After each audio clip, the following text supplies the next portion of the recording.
TV media reporting में और कई जगह इस बात को बार बार हाईलाइट किया जाता है कि बिहार में आंदोलन हो रहा है। एक्चुअली एक डिजाइन है। किसान आंदोलन के दौरान भी आपने देखा होगा कि नहीं नहीं कुछ मुट्ठी भर किसान हैं वो हरियाणा और पंजाब के। अगर मुट्ठी भर थे तो वापस क्यों लिया? और अगर सिर्फ बिहार का मसला है तो नागपुर से लोग जो है पैदल क्यों आ रहे हैं दिल्ली की तरफ? तेलंगाना में घटना हुई, झारखंड में हुआ, राजस्थान में हुआ।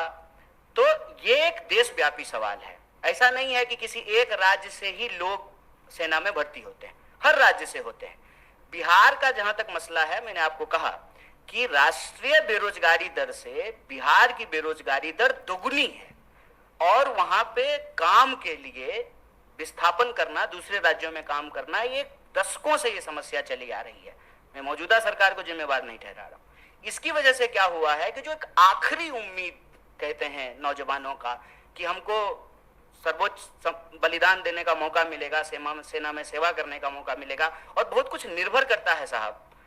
मैं बहुत सारी चीजें बोलना नहीं चाहता हूं। नहीं होगा ना आर्मी में भर्ती तो ब्याह नहीं होता है, आप जान लीजिए ये बात। और 4 साल में रिटायर होकर के आ जाएगा तो कौन ब्याह करेगा जी?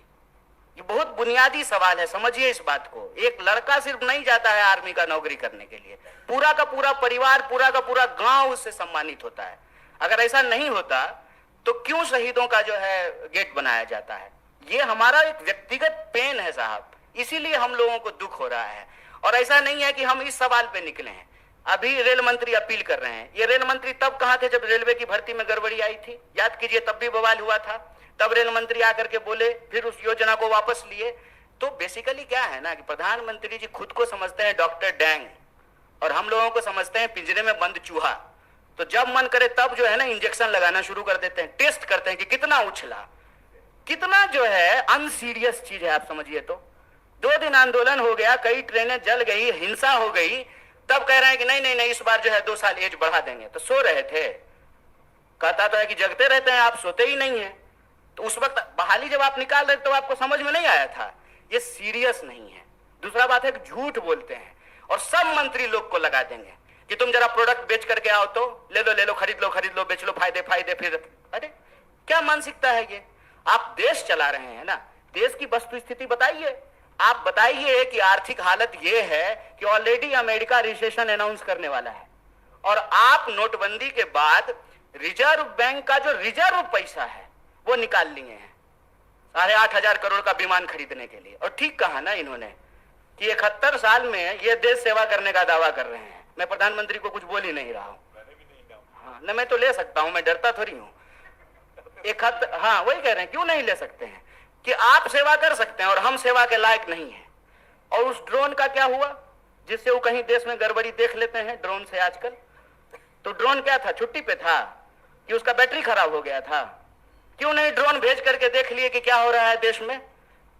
बात यह है कि ये जानबूझ करके हिंसा भड़काते हैं। मेरा इस बात पे जोर है और वो इस बात को अपने व्हाट्सएप के इको चैम्बर से फैलाते हैं कि मोदी जी का अवतार इस देश का भला करना चाहता है। और ये जो बिका हुआ विपक्ष है वो चाहता ही नहीं है कि इस देश का भला हो। देखिए मोदी जी किसानों का भला करना चाहते थे, किसान को भलाई लेने ही नहीं दिया। अब जवानों का भला करना चाहते हैं, ये जवानों को भलाई नहीं लेने देना चाहता है। विपक्ष हमको इतना सुनता है, विपक्ष को इतना। बिहार की किसी भी जनता को कोई संदेश देने का जरूरत नहीं है। बिहार ऐसा जगह है, सुन लीजिए साहब, मोहनदास करमचंद आए थे, हमने गांधी बना करके भेजा वहां से उनको। सिद्धार्थ आए थे, हमने बुद्ध बना करके भेजा उनको। हमारा काम नहीं है हिंसा करना।